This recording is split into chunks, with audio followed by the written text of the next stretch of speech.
Good morning, good afternoon, good evening, and good night. This is the Code of Conduct with the King podcast. I am your host, JSpenceTheKing, and I am amped. I got my brother with me. Normally, I'd be by myself, or I'd be having like some guests that, I don't really know, so I got to get to know them on air in front of y'all. I got my brother, so I'm about to party tonight. It's going to be a good time. It's going to be a real good time. We started yesterday with part one of the roster predictions. So we did the offense last night. Seemed pretty easy. Today, I think this conversation might be a little different. I think it's going to take a completely different turn. So I'm just asking you all in advance not to cancel me. I don't want to be canceled. I love Bills Mafia. And I think Joe loves Bills Mafia too. So we don't want to be canceled. But listen, I am amped.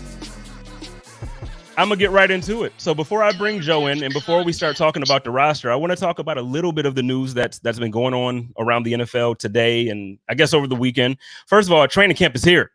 Football is back. I'm hoping everybody is excited as I am. Because I feel like Twitter, Instagram, Facebook, TikTok, wherever you get your information for teams, wherever you get your fix for Bills information, I just feels like it's been negative lately because of, everything from the COVID vaccination to, people coming at Cody Ford or other players or whatever. It's just been messy, over the last few weeks. And it seems like every year really during July, it just gets rough. I remember last year, everybody was upset about the Pagulas and when they laid people off during COVID, and then they were upset about, if I'm not mistaken, there was a player, I can't remember what player last year, but something else happened. So like every year around July, it just gets kind of mean. It gets ugly. So I'm happy that football is back. I know we don't have the games yet, but they're coming soon. But at least we get to have actual news like, hey, he had a good day at practice today, or he didn't have a good day at practice today. And this battle or whatever. I'm excited. I'm so excited. So the first piece of news is that Aaron Rodgers is actually going to end up back in Green Bay this year. Like I thought, because in reality, I know he's now created leverage for himself for next year. Before I go there. So apparently it looks like he's coming back this year under the understanding or with an agreement that next year he can pretty much opt out or pick where he wants to play, or he can trade for, I don't know exactly what the details of the contract are. I have to look them up, but I do know that there was some clause or some form that he'll be able to get out and he can go play wherever he wants to play and do what he wants to do. And that makes him happy, but it makes Green Bay fans happy that he's coming back today or this week for training camp. My question is, I've been seeing all last week, like people upset, like in Bills Mafia, in the fan base saying like, hey, we don't even like our team is arguing. It's dysfunctional. I don't see, and this is not a jab at anybody. I think Aaron said, Aaron Quinn from Cover One, that's my guy. I think he said over there, like, I don't see, the Kansas City Chiefs or the Bucks or whoever, like he named a few teams and he's like, I don't see them doing this. But then you look at a Super Bowl contender in Green Bay. You mean to tell me you would want that type of dysfunction or that level of toxic environment as opposed to the Bills, like just kind of like not agreeing about if you should or shouldn't take the vaccine, or if you, like, to me, that's just conversation. Me and Joe have conversations off the air. The only difference is it's off the air. We're not on Twitter. Like we have a lot of times, Joe and I have different views on things and we talk about it like brothers. And then it's like, oh, I get your point, or I get your point, or I don't. And it is what it is. On Twitter, that's exactly what's happening. You saw Jerry Hughes tell him like, yo, you my brother. I love you. I'm not saying you're right or wrong. What I'm saying is there are rules, blah, blah, blah, blah, blah. It wasn't as dramatic as a lot of the people in the fan base wanted to make it seem. But what I will tell you is Green Bay situation is ugly. Under no circumstances would I ever want my franchise guy, the best player, and I guess that can kind of be debatable because I was going to say the best quarterback you ever had. Green Bay has had a history of quarterbacks, but I truly do think that Aaron Rodgers is the best quarterback I've ever seen. So I'm going to go out on a limb and say that I think he was better. Maybe not as far as accomplishments or maybe not with whatever, but I think he was better than Brett Favre, or is better than Brett Favre ever was. So, y'all can yell at me. Y'all can beat me up about that. Is what it is. But I would rather have my team debating about whether or not somebody should do something that's personal because it really doesn't matter to the next guy. So like that personal decision that Cole Beasley decides to make or not make, it really doesn't matter once the season starts. But all season, they're going to be talking in Green Bay after every game. The media is going to be asking them, so did this change how you feel about Green Bay? You thinking about staying next year? Or you're going to be asking other players, so what's it like when Aaron is like not committed to the team for the future? It's going to be a distraction all year. We are not going to be talking about Cole Beasley getting the vaccine or not getting the vaccine. We're not going to be talking about that. We're not going to be talking about Cody Ford playing musical chairs if the team keeps him at right guard, or if the team puts him at left guard, or like if they keep him wherever they put him. The stuff that we've just decided to be bored and argue about over the summer, we're not going to be talking about that stuff because we actually have football and we're going to be talking about that. But football is the dysfunction in Green Bay right now. That is what they're talking about. They're not talking about stuff that we're going to forget about once the season starts. Every single time you watch Green Bay play, you are going to be talking about what the hell is Aaron Rodgers going to do next year? Every single time. So I don't know. And I'll bring Joe in right now and kind of get his opinion on this and see, because the way I feel, even though Aaron Rodgers is the best player, in my opinion, even though he has one of the best wide receivers in Devontae Adams, and even though like they've done all of these things to turn Green Bay into a powerhouse last year, they absolutely should have made it to the Super Bowl. They should have beat Tampa Bay, but they didn't. So let's see. Joe, my man, my brother, the host of the Overreaction Pod, the co-host of the Hump Day Hotline on Wednesday nights with your boy JSpenceTheKing. What is going on, my bestie? I'm doing good. You can call me your man. You can call me bestie. You can call me whatever. Just don't call me late for dinner. It's good. No, we don't be late for food. That's right. Especially if my wife's cooking. Oh, no. If Beth is cooking, I'm there. I might fly in just for that. First of all, if y'all don't follow, well, you don't post anymore on that page, do you? My Average Joe Cooks page? Yeah. I have not posted there in a while. I've thought about reviving it. So yeah, there was a time when I had committed. We're way off topic already. There was a time when I committed to cooking every Monday night for my wife, because my wife is a borderline chef. She's not. She's just a really good cook. She's a foodie. And I did. I started an Instagram account to keep myself like accountable to it. Like that way, like people would like keep me in check. And I did it for a real long time. And I made some banging food. But my wife is 10 times the cook I am. 10 times. Man, first of all, we're not going to go in, because you're right. We're already off topic. But first of all, you're right. Like she's one of the best cooks I've ever just first of all, she's awesome. So it's almost like we're friends. It's almost like we're friends outside the show. That's like, yeah, right. It's almost like I know you. Like you're my guy. Right. Exactly. But listen, we've been, you've been a part of it just like me. We've been around all summer. We've been consistent with our shows, so it's been tough. We've been creating content when there really hasn't been much content to create, at least positive news. The Bills have it's been a rough summer as far as like the news cycles. Green Bay has been quiet, really, besides the Aaron Rodgers thing. But now going into training camp, it seems like it just doesn't seem right, man. What's your perspective on that? Would you rather, and it shouldn't be a tit for tat, but would you rather take what we're dealing with right now in Buffalo? To me, in my opinion, that's something that's going to be forgettable in a week. Or would you take, you got another shot at being a very great team for this year, but after this year, you don't know what's going to happen to your team. Like, how do you feel about those situations? Hell yes. I would rather have our situation. Hell, get me a shirt that says, hell yes. Like, and on the back, Beasley didn't get vaccinated. Like give me that all day long.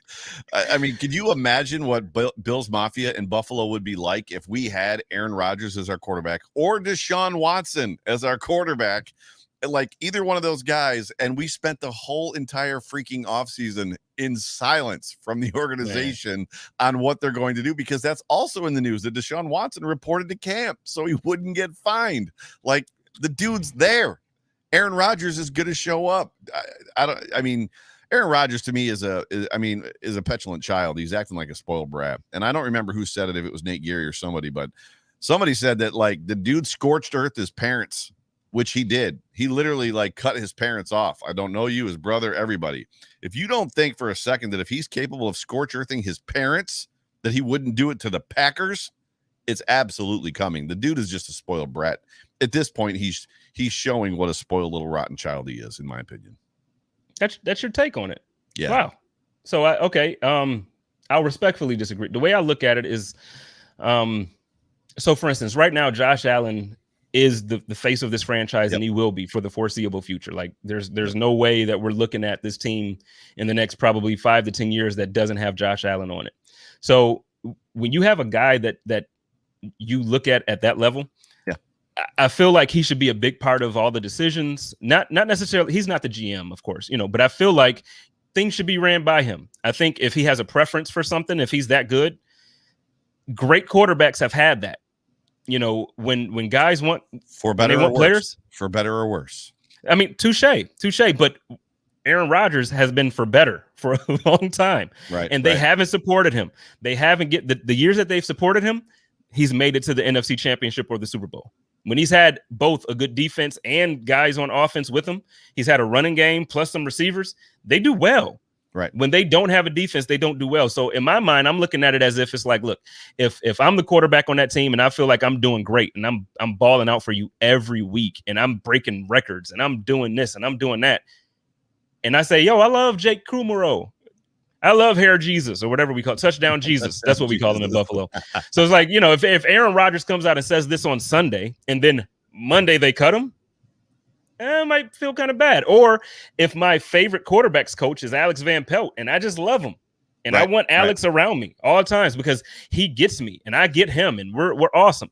And then they let go of Alex Van Pelt when I said I like this guy. Yeah. I look at that as like a slap in the face from the organization. And it's like, okay, if you're going to slap me in the face, okay, I'll slap you back. So that's how I see it. But again, your take isn't awful. I could see him being a big baby about it. There's just a point for me where he's being a spoiled child. When you look at, and it took me a second to Google this. So from 2005 to 2009, he signed a 5-year contract worth $7.7 million. 2009 to 2014, he made 6 years, $63 million. 2013 to 2019, $110 million. And he signed another contract, I think, for $134 million. And when you talk about quarterbacks that have had say in the room or in management, I don't know that it's ever worked out great for management to have the quarterback in there going, I want this guy and I want that guy. I want that guy off the roster, but I want this guy. Tom Brady never had that. And all that dude did was win Super Bowls with Bill Belichick. I mean, and obviously Bill Belichick is not who's the head coach there. I was going to say McCarthy. It's not Mike McCarthy. It's right at the tip of my tongue. Chris Jenke knows it, I'm sure. It's right on the tip. Head coach of the Packers. Oh, which is escaping my mind. Like the old people at church would say. Is that the tip of your tongue? Anyways, my point is the dude, none of those checks from the Green Bay Packers ever bounced. None of them. So at some point in time, you're the football player, and you've been in management for a very long time. You know how it goes. Mm-hmm. I've been in management. I was a chief of staff for 30 employees.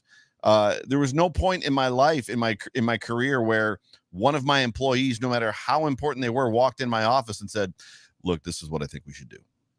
It was like, well, I tell you what, I'm going to decide what we're going to do. I appreciate the feedback, but at the end of the day, I'm going to decide. And if you don't like it, you can go on down the road. Clearly it's Aaron Rodgers, but there's just an aspect, Matt LaFleur, that is the name. Thank you, Chris.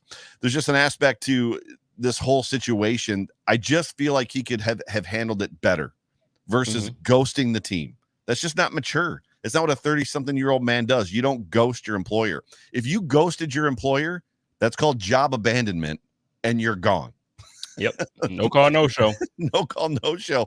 One day they're going to call you, 2 days. Maybe they call you 3 days. It's like, we're going to start writing him up. And by day 5, it's like, well, he's abandoned his position. He's out of here. And, I know that it's Aaron Rodgers. There's just an aspect of like, they respected him enough to never let one of those checks bounce. He should at least respect them enough to say, you know what, I'm not feeling it. And I know that he put it out there in the media that he wanted to be traded.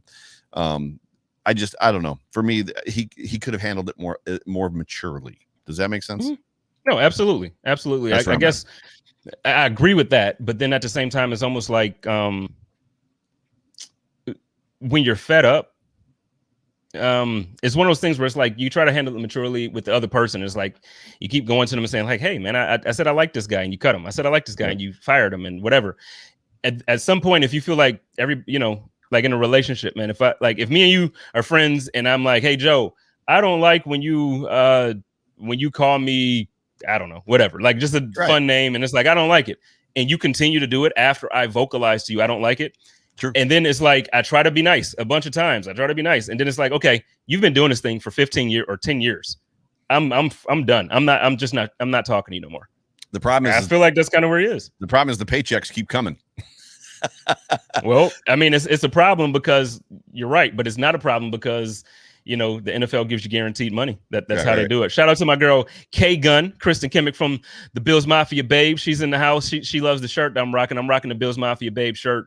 Yeah, Kristen first of all, she slid into my DMs today, and apparently my Bills Mafia Babes t-shirt got lost in the mail. Oh, snaps. We gotta figure that out. But quick announcement, actually. So with her being in here, the chop up is coming back. The first week of the season will be coming back, except it's going to be going live Saturday nights as opposed to Sundays after the game. It's going to be a pregame show. We're going to go live at 9 p.m. on Saturday evenings. It's going to have K-Gun, Kristen in it. It's going to have my girl Angelina in it. It's going to have my man Steros for the girls from Cover One. And then your boy JSpenceTheKing. So we're gonna shift a little bit, and I'm trying to be more inclusive and diversify a little bit, and actually include different audiences that I feel like can bring some good value to the table. And I think Kristen and Angelina both know their stuff. They're good stuff. Like they got good stuff. So I'm looking forward to it. Also, another announcement. I guess I got announcements. I just got them. Yeah, we got them going. So obviously I know everybody knows about the party that's going on at Soho. That who is it? Cold Front Report. Yeah, I'm sorry, I'm tripping. We'll both be there. We will be there. Cold Front Report is hosting a party at Soho for Bills Mafia to get together and love each other and get together before the home opener. That's Friday night. Saturday, we are going to do the damn thing. We're going to circle the wagons. Bills Mafia Babes, Poncho's Army, and your boy JSpenceTheKing. We're throwing it together. We're going to circle the wagons. And we just gonna have it. We're gonna take it back to like a nostalgic feeling. We're gonna skate like it was when I was a kid, man. So everybody come. It's $15 to get in, $3 for skate rentals. But it's really going to be just a good Bills Mafia party. It's gonna be a good time. Bring your kids. Please bring your kids. We're gonna party it up. So I'm making all these announcements. Let's get into the show, man. I done talked 20 minutes without even getting to the topic. Well, 2 seconds. Brian Freedom, thanks for being a part of the show. Messages in or sends a comment. Is the kick returner, punt returner job the biggest concern in 2021? Knowing Andre Roberts' high level of play, who's been fielding kicks with our special teams crew this offseason? Brian, we talked about this at length last night on the podcast from yesterday on the Overreaction Show. I would encourage you to jump onto the Rumblings YouTube channel and watch that one back. Unless you want to talk about it, I don't know that we necessarily need to. I would recommend that Brian goes back and watches. If anybody wants to hear about the offense, special teams, yesterday was your show, right? Well, I mean, I can talk. I talk about Andre Roberts any day. So go for it, if Brian hasn't been a frequent listener of the Code of Conduct, I am probably, and I said this last night, so I'll say it again. I am probably the biggest Andre Roberts fan who isn't actually related to him or know him personally. Andre Roberts is my guy. And I think that the Buffalo Bills fans who have all been clamoring for Isaiah McKenzie to take on that role, I'm not saying that I don't think Isaiah McKenzie is not capable. I believe he is extremely capable of doing anything. Last season, we saw him pretty much play wide receiver. We saw him be a gadget guy. We saw him, in week 17 against the Dolphins, we saw him run back a punt. We saw him do A, B, C, D. We saw him play cornerback, like a couple years ago against the Jets. So Isaiah McKenzie is the jack of all trades. So when I say this is not a negative. I don't like Isaiah. What it is, Andre Roberts is elite. Andre Roberts is the definition of elite. So when we're talking about Stephon Diggs on offense and we're like, yo, that dude he's one of the best wide receivers in the league. Depending on who you're talking to, he's the best receiver in the league. Y'all need to put some respect on my guy Andre Roberts' name when it comes to special teams, when it comes to punt returns, when it comes to kickoff returns. There's a couple that can be mentioned in the same conversation with him, but it's not everybody. Andre Roberts has consistently set the Bills up to be very effective on offense because of what he did on special teams, his vision, his decision-making. It's not just the vision. He knows when to come out. He knows when not to come out. He knows when to fair catch it. Those little things like decision. I wish Bruce was in here. I don't know if he is or isn't, but Bruce he did a show one time. I think it was towards the end of the season where he talked about the decision making of Andre Roberts is probably the biggest thing that benefited the Buffalo Bills this year. Or last year. I'm concerned. We don't have anything on film that makes me believe that we are going to see a pickup or like right where we left off from last season on special teams. And as much as everybody knows Nate Burleson is my guy, like I look up to the dude. I kind of, in a way, kind of model a lot of the things that I do after what he does. I think Nate Burleson is that dude. He had a take last week that I just flat out disagreed with. He said that, they need to turn the special teams into a strength. How about they score some? He clearly didn't watch the games. When you look at statistics and you say, oh, they only had 2 touchdowns. It doesn't mean it was a weakness. Yeah, it would be nice to get 6 points on special teams out of nowhere. It's nice. It's lovely. But guess what? It's also really nice to consistently start at the 40-yard line as opposed to starting at the 25. Those 15 extra yards, it helps with field goal position. It helps with scoring position. So I'm sorry. I went off on this whole tangent about Andre Roberts. Brian, I feel like it is a concern of mine, and I am going out on a limb to say that Buffalo Bills fans, we will start seeing the tweets that we miss Andre Roberts as of week 3. It probably won't take that long, but I'm saying week 3, we're going to miss Andre Roberts. And every time I see this dude do something special down in Houston, you know what tweet is coming, Joe. You know what tweet. Bring it, bro. I'm on your side. I think the only thing I would say is that Brant was talking about the fact that the Bills have only scored 2 special teams touchdowns, I think in 5 years or 6 years. He was literally talking about the ability for the Bills to score on special teams, which they haven't done. Andre Roberts is a machine when it comes to returning kicks and punts, and he's incredibly intelligent, incredibly fast. But he obviously has not gotten and of those 2 that were scored, one was Micah Hyde in 19. And then one was Isaiah McKenzie in 20. So that's the problem. That's what Kyle Brandt was saying. And obviously Roberts is gone, so it doesn't matter. But what was that last one? Well, Brennan wanted to know, how do you feel about losing Andre Roberts? So I'll ask you that. Like, I don't get it. I don't get it. He went to the Houston Texans for 2 years, $5 million, 2.5, and I'm sure the second year is voidable. The Bills are $9 million under the cap, and they could have made that room when they let him go. I don't know what they're thinking. The only thing I can think, and I said this yesterday, is that the Bills feel like they saw enough from Isaiah McKenzie in that Week 17 football game against the Miami Dolphins that they're like, okay, this kid's ready, and we're going to get him for $1 million. That's the only thing I can think, and it's either gonna boom or it's either bust or boom, right? There's no in the middle. It's either Isaiah McKenzie is either gonna do it, or he's gonna go back to the fumbling ways that he was in Buffalo. Then when he went to Denver, and then obviously the Bills were like, "You're done. You're done doing this." I just wish that, all year I was tweeting out pretty much almost every week, extend Andre Roberts. Yep. And I just wish the Bills would have believed me once. Like, just listen to me one time. Like, I don't expect Sean McDermott to ever like take a podcaster's opinion and be like, "Yep, that's exactly what I need to do." I don't expect that. But man, I wish, like, Brandon, Sean, if y'all ever listening, like, y'all should have listened to that one. Like, nothing else. I don't care about what else you do. I was wrong when the draft came up. I said, no, don't pick Josh Allen. I want Josh Rosen. Me too. I want, so I was wrong. I get it. Brandon, you were right. Or Sean. Brandon wasn't here at that point. Sean, you were right. I get it. I didn't want, Brandon was here for the Allen pick. He wasn't here for the Trey pick. The year before. Trey. Yep. So I mean, like, I was wrong with certain things. I'm not gonna act like I'm perfect. I am not a GM for a reason. I do a podcast for a reason. But extend Andre Roberts, man. Like, you gotta. Okay, moving on. So yesterday we talked about our picks for what we felt like the offense will look like, and I think it was pretty consistent. I felt like we agreed on everything except I said that I see a route there where I feel like, the team might have lost favor with Devin Singletary, and I feel like they may actually look to try to build his trade value to trade him. How do you feel about, and I know we talked about it last night, but just as a refresher for people, how do you feel about that take now that you kind of had a little bit to sleep on it and think about it? It's not outside of the realm of possibility of what we've seen Brandon Beane do in the past. Build up a guy and move him because he knows he's going to have to cut him, right? I mean, we've seen Brandon Beane do that. So it's not outside the realm of possibility. I still am waffling between Matt Breida and Antonio Williams. There's a great deal of just heart in me that wants to see Antonio Williams. I'm not on the wagon of believing that Matt Breida is the answer.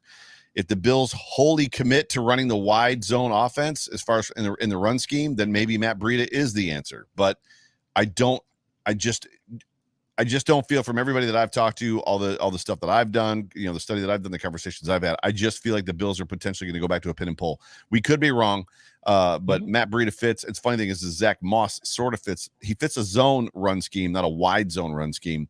It'll be interesting for me. There's definitely not room for all 5 of those guys, right? There's 5 of them. So there's Moss, Singletary, Antonio Williams, Breida. There's 4 of them. There's 6 if you include Wade. I know everybody wants to talk about Wade. Dude, I put that out there today in that tweet. Like, hey, Bills Mafia, who are you excited to see when camp opens? By the way, tomorrow, the players report. You failed to say that. The Bills are back in town. The Bills. No, I said that at the top. Oh, did you? Gotcha. Well, I missed it. I don't know what I was doing. But yeah, so let's get excited. But I put that out there. Who are people excited to see? And like 4 or 5 people said Christian Wade. I'm like, really? That's who you're excited to see? Christian Wade? I'm not shocked. Everybody loves. Come on, man, Wade, and I get why. He has like this charismatic smile, and his accent is just awesome, and he's funny, and he likes to like interact with everybody. So I get why you fall in love with him. Same thing with Isaiah McKenzie. I think like he's one of the most fan-friendly dudes that we've had in a long time. Like I know Dion is super dope, and we got a lot of good guys on the team. But when you talk about you talk about Isaiah McKenzie and even Christian Wade, like their engagement with the fan base is just next level. Like it's different. No, it's true. And Brennan Greenfield adds in there, the Breida brings a different element to the offense. He does. He has speed. He has speed that kills. And as I said, if we're wrapping up the running backs, as I said yesterday as well, he could not break through to the starting role beyond Gaskins in Miami. And all he did in San Francisco was continue to give the San Francisco 49ers a reason to replace him. So I just don't have that much faith in Matt Breida. We'll see. I'm excited. If Matt Breida turns out to be a 1,000-yard rusher, you better believe, if we want to make a bet right now, if he, I'll buy a Breida jersey. Like I'm good with my word. I bought a Corey Bojorquez jersey last year. I would absolutely buy it if he went nuts. You said 1,000? 1,000 yards? Yeah. So. I can't make that bet. Like even if we was doing something for free, I can't make that bet. I don't believe in the Buffalo Bills. Let me say this right. I don't believe in the Buffalo Bills coaching staff enough for us to get 1,000-yard rusher in a season. I believe in them enough to make Josh Allen be the dude that he is, and like I believe in that part of it. I don't believe that we have 1,000-yard rusher on this team, unless you just let Josh go crazy if he wants to. They definitely approach the running back situation at the very least with 2 running backs in that very defensive line minded respect of we're going to rotate guys. We're not going to just have Dalvin Cook out there and he's going to carry the ball. If we run the ball 60 times, he's going to carry 52 of them. They don't have that mindset. They're more of a, if there's 62 carries, 32-30, 28-34, like they're going to split them. So it'll be interesting to see who they split those carries with. Yeah, I'm interested to see it.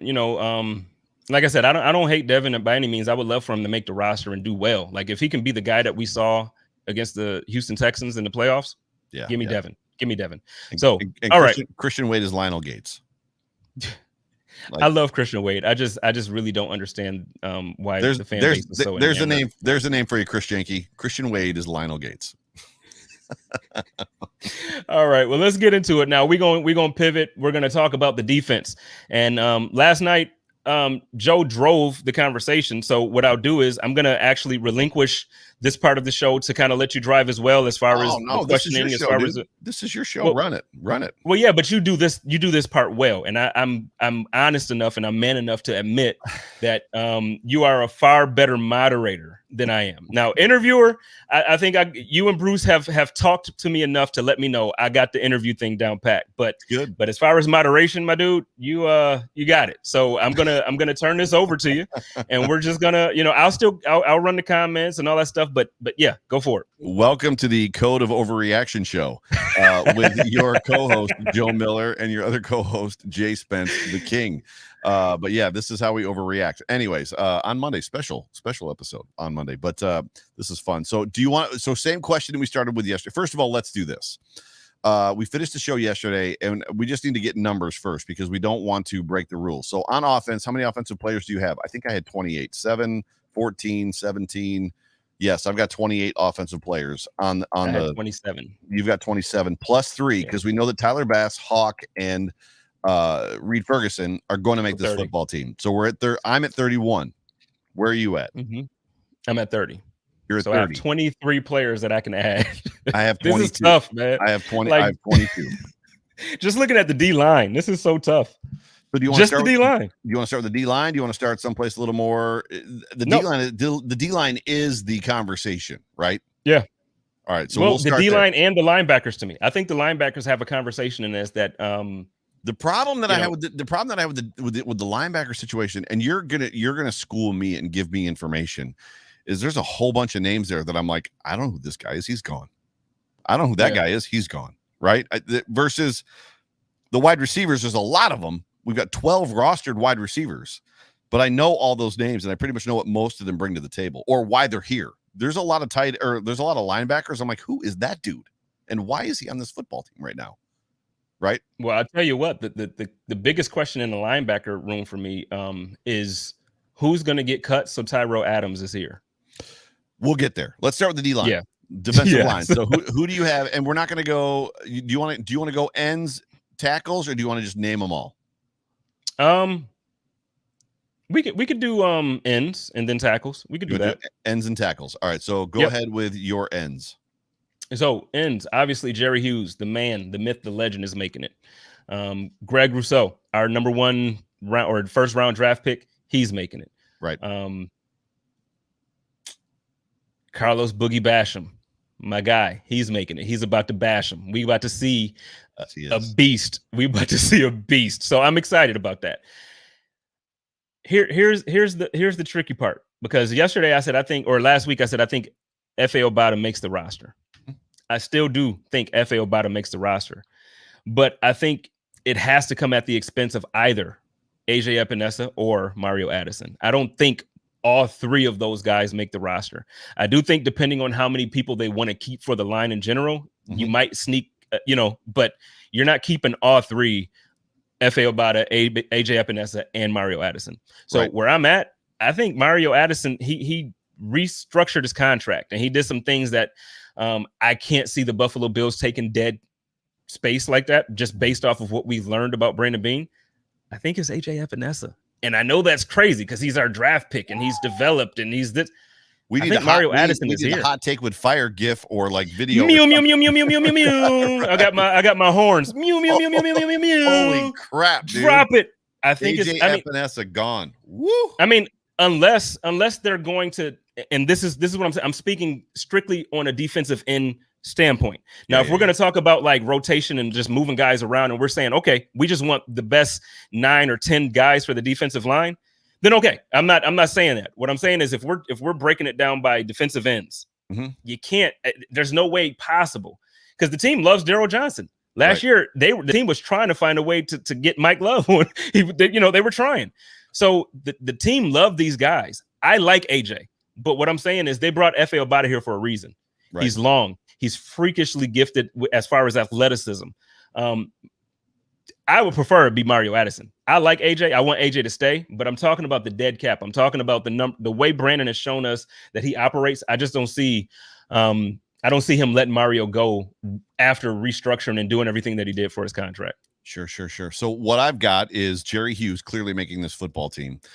I've got Boogie Basham making this football team, and as well as Groot, first round, second round draft picks, obviously making this team. I've got F.A. Obata making this football team, and I've got AJ Epinesa making this football team.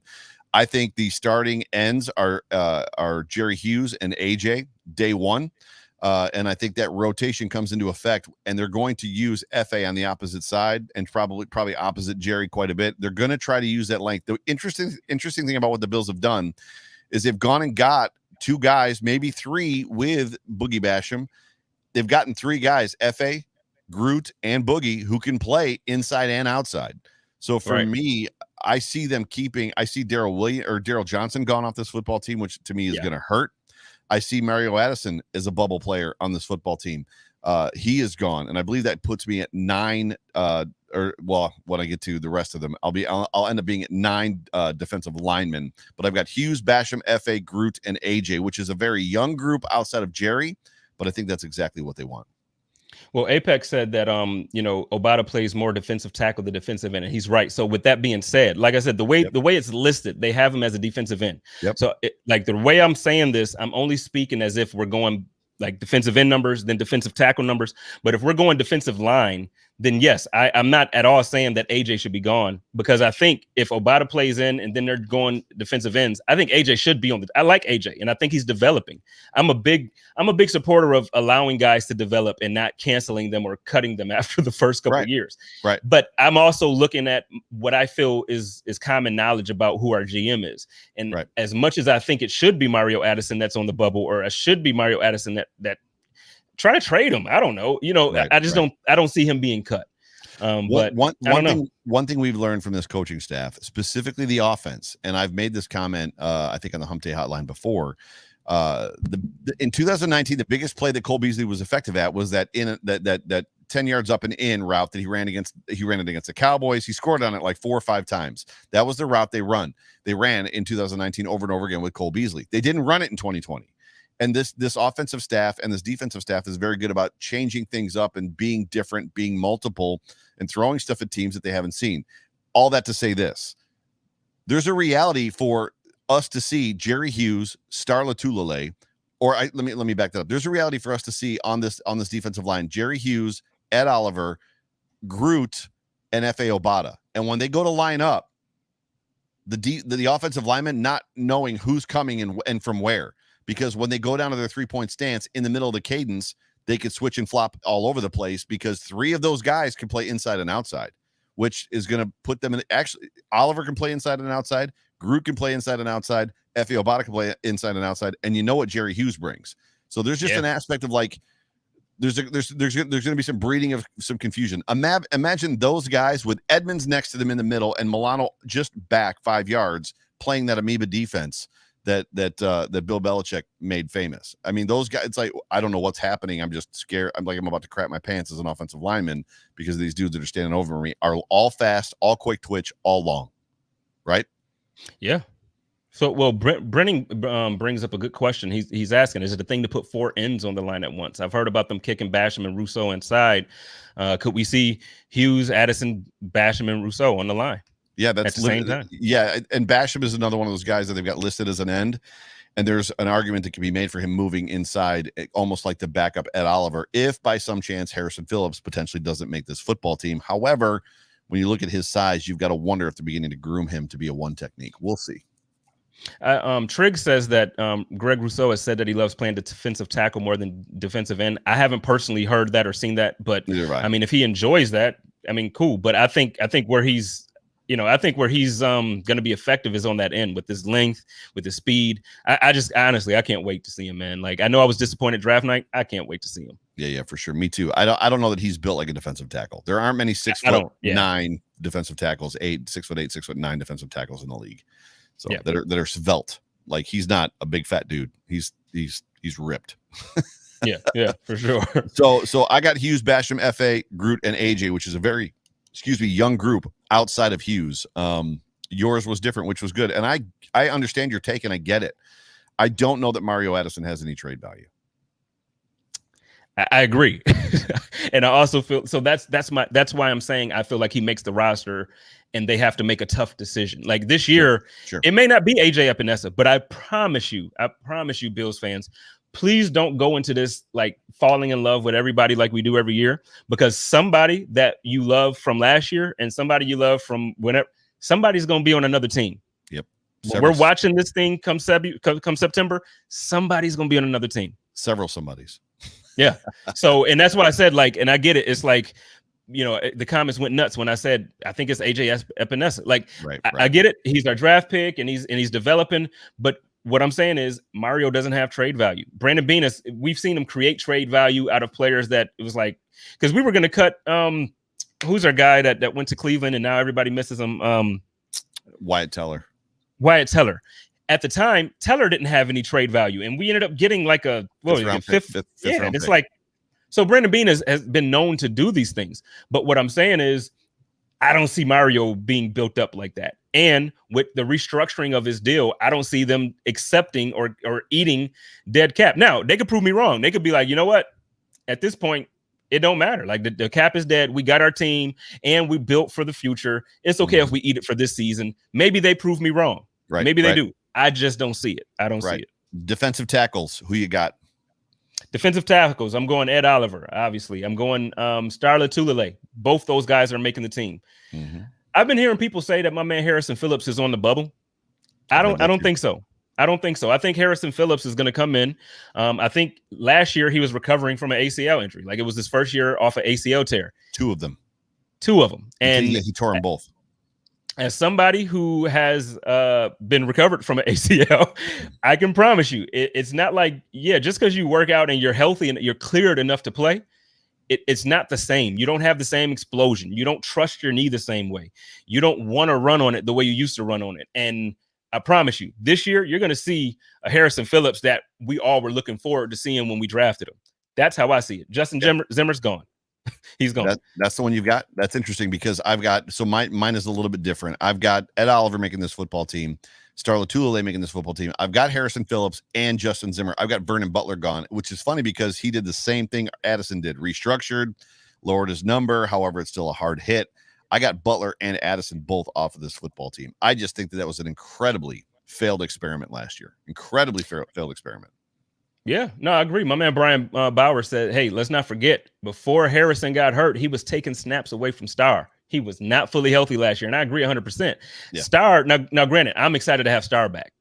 Like, he's making this roster. But I was at that Bengals game, and from where I was sitting, they were the Bills were going in this direction, so they were flowing to my left, and I remember, no, I'm sorry, they were on defense, and the Bengals were going to my right, so the Bills defense was on the right, going facing the left.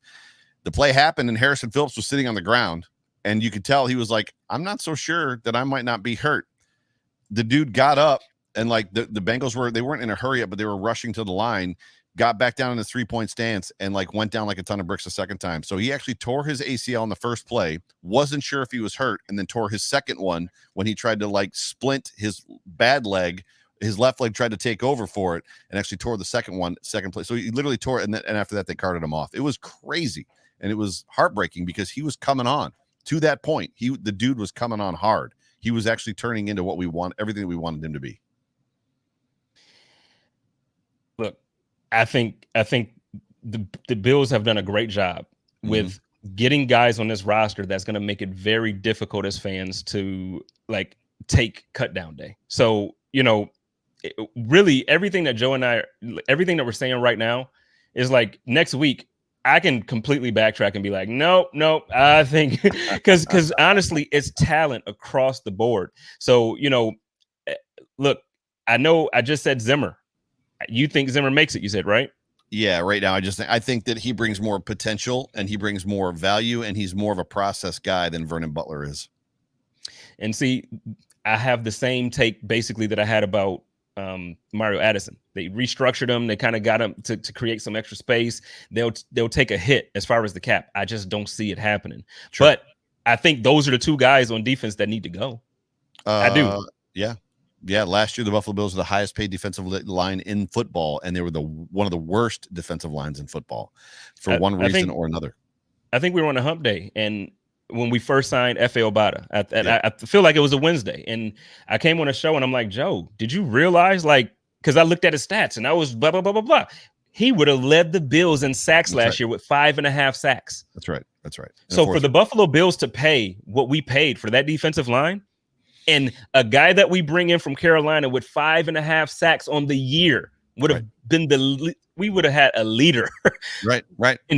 Come on, man. So I'm with you. I feel like what we had last year just wasn't working.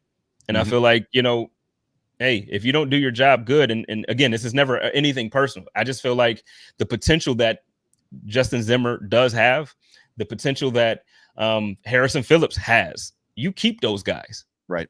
Keep those guys 100%. Right. Linebackers. So the topic that we were about to broach. Let's talk linebackers.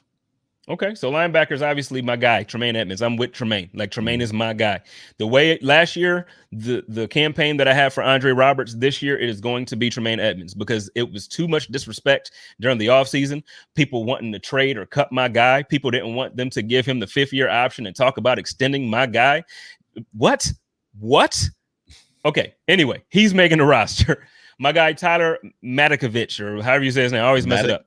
Matakevich. I'm gonna write it like that. I'm gonna just put it on my screen. Matakevich. Just Matakevich. But he's making a roster. That's my, he showed out last year when you're looking at special teams, and he's consistently been one of the best special teams players in the league for years. It's not just last year when he came from Pittsburgh. That's why we signed him, because he's that guy. He showed out in week 17 playing linebacker.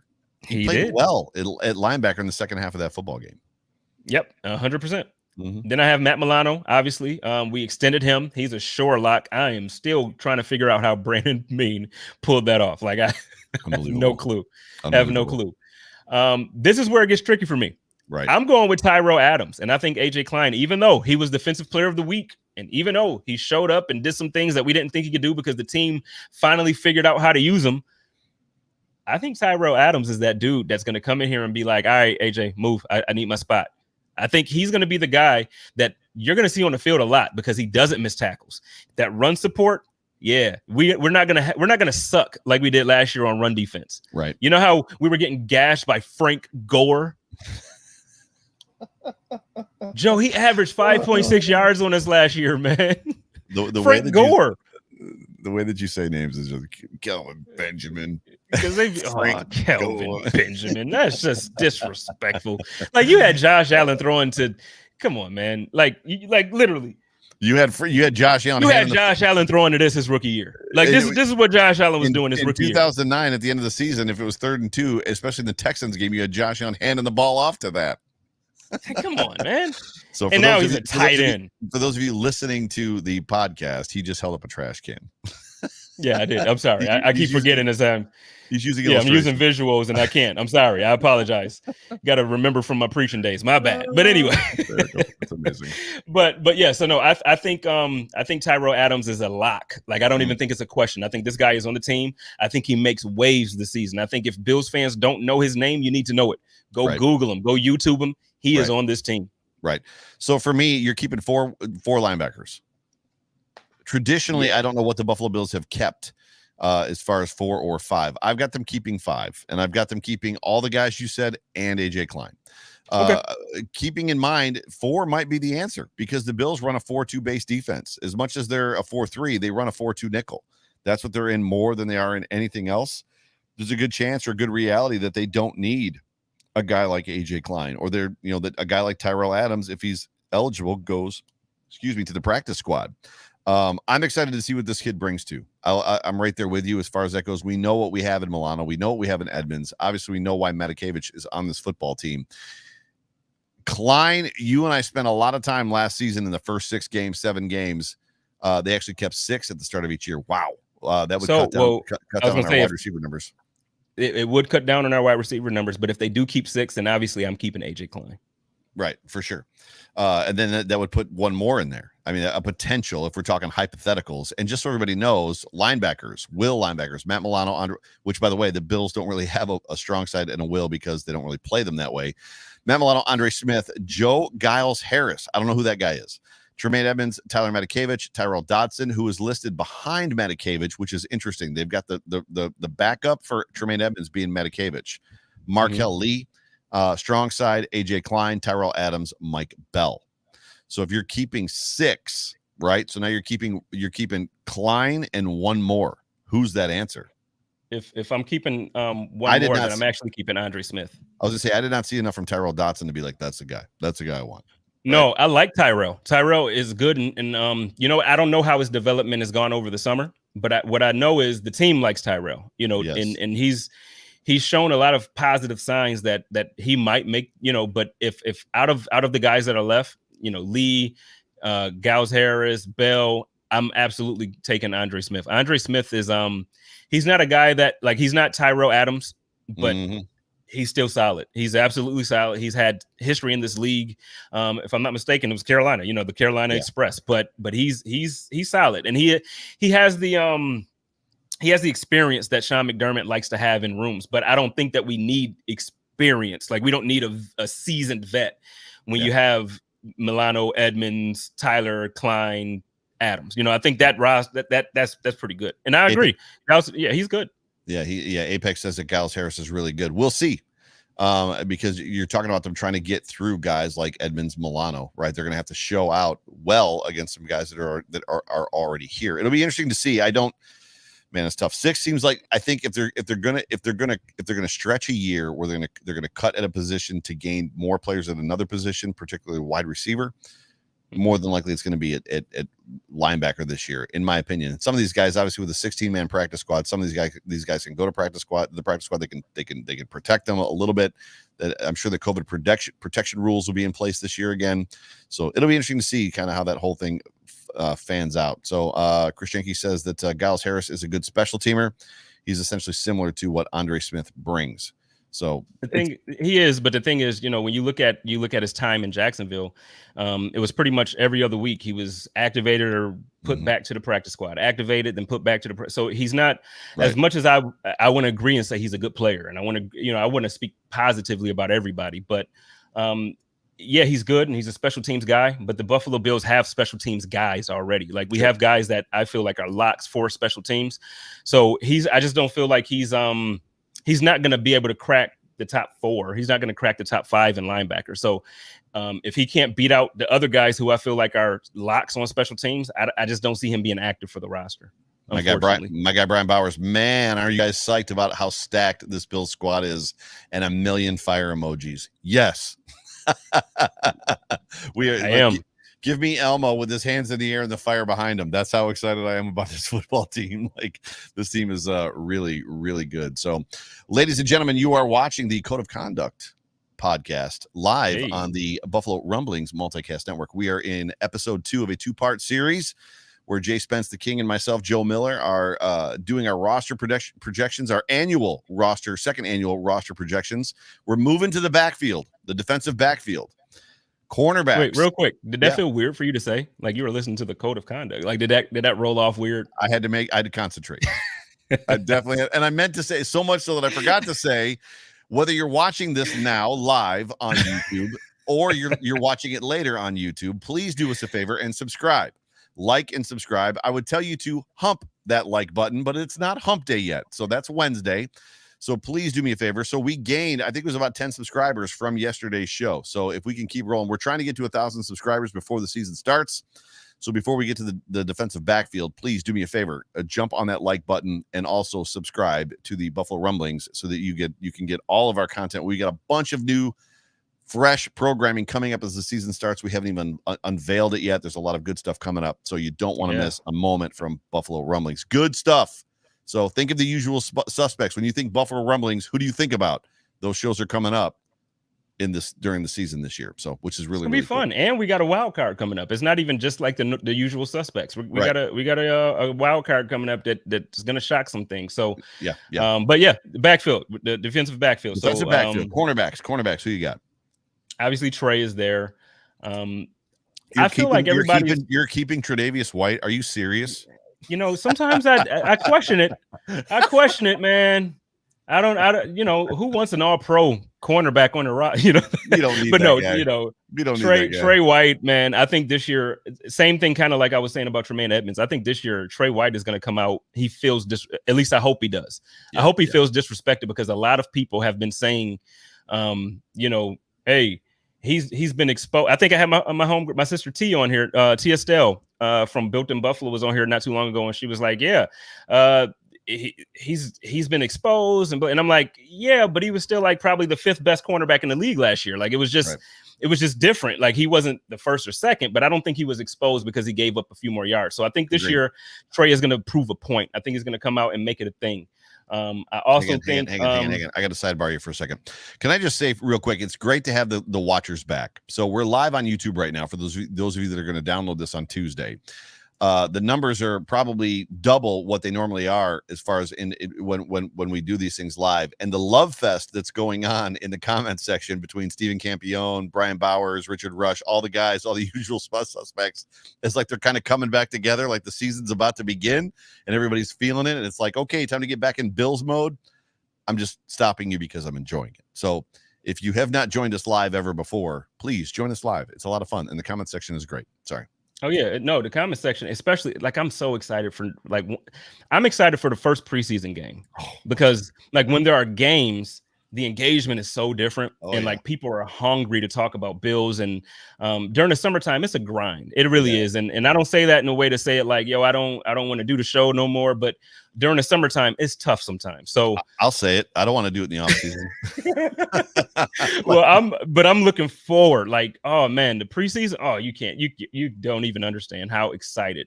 Yeah. But so yeah, I feel like Levi Wallace has that cornerback 2 on lock. I know we had last Wednesday. I know we had our guy John Fina in, and he's like, well, if he looks at it like it's his, like it's his job, then yeah, it's his job to lose.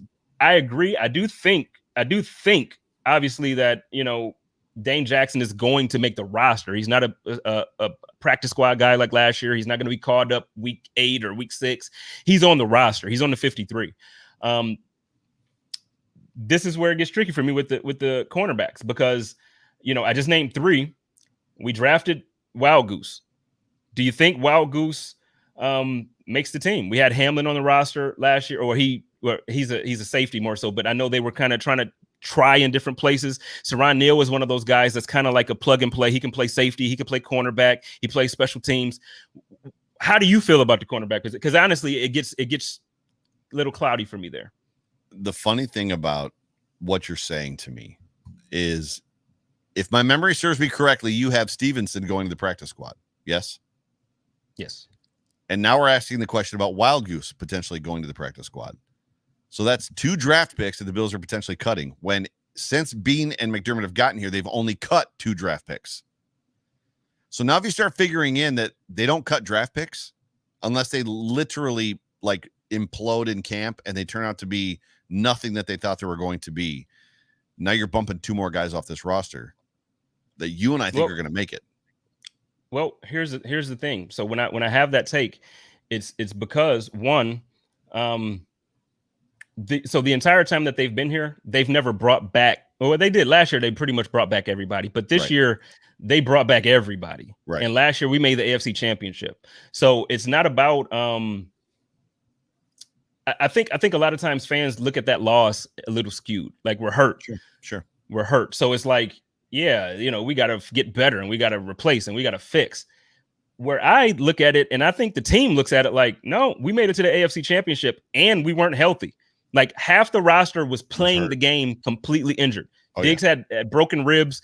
Cole Beasley had a broken leg. So when you look at that, I feel like, yeah, they're drafting guys, but I feel like they're drafting guys with the intention to develop, hoping that they make the practice roster. You can protect those guys for a certain amount of time. If there's some injuries, then we can move them up. But I think this roster is stacked, and there's no way every single draft pick there's no way. I just don't see it. I agree. So getting back to my prediction for cornerbacks. So cornerbacks, I've got Trey and obviously Wallace. I'm excited to see the Wallace-Dane Jackson competition. I've got Taron Johnson, I've got Saran Neal, and I've got Cam Lewis. Those are I've got 6 guys making this team as a cornerback. Those are my 6. Trey, Wallace, Dane, Taron, Saran Neal, Cam Lewis. I've got Wild Goose going to the practice squad. Okay. He's going to have to show up. He's going to have to show up and show that he's NFL ready, in my opinion, to bump 2 guys that have been in the system for 2 years already. Well, no, I can get jiggy with that take, because I feel like that's the exact. I mean, in fairness, like, depending on how many they do keep in that, but I think we have the same idea. I respect that. Sure, my man Steven said he thinks Levi is an enigma, because he thinks that against most wide receivers he's okay and actually pretty good. It's just when he's on those freak athletic guys that he seems to struggle with them. I mean, but who doesn't? Like, and that, not in a negative way towards you, Steve, but Trey struggles sometimes against certain receivers. Like, DeAndre Hopkins ate him, man. He ate him. Trey struggles when the front in front of him isn't good enough, which is what happened last year. And every defensive back struggles. The difference between Trey, in my opinion, and Levi Wallace, and I'm on record as saying this even last year, is Levi, and I've said this with John Fina, and he agreed. Levi Wallace is a pass catching tackler. He tackles the guy that catches the pass. And if you look at that team last year, they were not a good tackling football team through weeks 1 through 14 or 15. Mm-hmm. Levi Wallace was probably the only guy in that defense that was tackling players assuredly. Everybody else was like slamming a body into somebody, trying to hip check them, trying to knock them down or cut out their legs, whereas Levi was wrapping guys up. The problem is opposing quarterbacks know that if I want to complete this pass, I'm going to throw it at Levi. I'm not going to throw it at Trey. And that's the hard part. That's what whereas Dane, in the limited action he got, challenged quarterbacks. When the throws came at him, he challenged those plays. I'd like to see more of that. That's just me, but I think the coaches, 100%. Fina said Wallace is doing exactly what the coaching staff wants from him. They want him to cover his guy and tackle him when he makes the catch, which is, as us as fans, is infuriating. And for them, it's the McDermott clap. Good job. Good job. The Buffalo Bills on defense are between the 20s team. If for fans who don't quite pick up what I mean by that, they want the defense to just keep the other team in between the 20s. Yeah, they can kick a field goal. That's cool. We'll give them 3 points. Don't give up touchdowns. So when you see Levi Wallace, just kind of covering just to tackle, that's why. Why. So I do want to kind of wrap up the last. We're on safeties now, right? So I want to wrap up quickly because I want to end the show, but then like kind of go into the questionnaire portion of it. I got Jordan Poyer, obviously, Micah Hyde, obviously. I have Hamlin making the team, and I also have Jaquan Johnson. I've got them keeping 3. I mean, the safeties, you got one of the best safety duos in the league, Hyde and Poyer. I've got them keeping Jaquan Johnson, and that's it. And then Hamlin's probably going to the practice squad, and they'll pull him up as needed. So, we can. Yeah. So that pretty much wraps it up. So, yes, in my opinion. All right. So you can move along.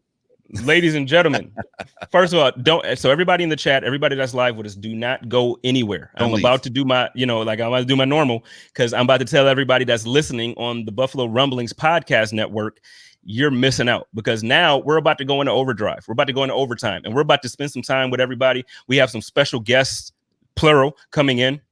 It's going to be fun. If you do not watch on Monday nights and during the season, Tuesday nights live, if you're not with the Overreaction show on Sunday nights, you want to start, because now it's about to go down. So everybody, remember, love each other, take care of each other, and live in peace. And as always, stay positive, test negative. Go Bills. Go Bills. All right. So that podcast portion is over. We're about to go into overdrive, and I am going to bring in my first guest, one of my favorite people, just period. We have the real Chris Janke joining us here on the Code of Conduct podcast. What is going on, brother? What's up? Can you guys hear me okay? Yeah, we can hear you. Do me a favor, though, and I'm just like this. Can you flip your phone to the side so we can get a full picture of you? Everybody wants to see you, man. We're glad you're in here. All right. Let's kick it. I'm doing this on my phone, so. Yeah. So what is your let's see. Yesterday, we basically said that we were going to take questions here. So where are you starting? What's your question? What do you kind of want to get us on? So I got a couple questions I could hit you with. You guys know that I'm a roster management transactional nerd when it comes to Buffalo, when it comes to football. I've been following. What? And I appreciate every bit of it. Yeah. By the way, before I get into my question, I need to congratulate Joe Miller for nailing Matt Hawk. That's how it's pronounced. You nailed it.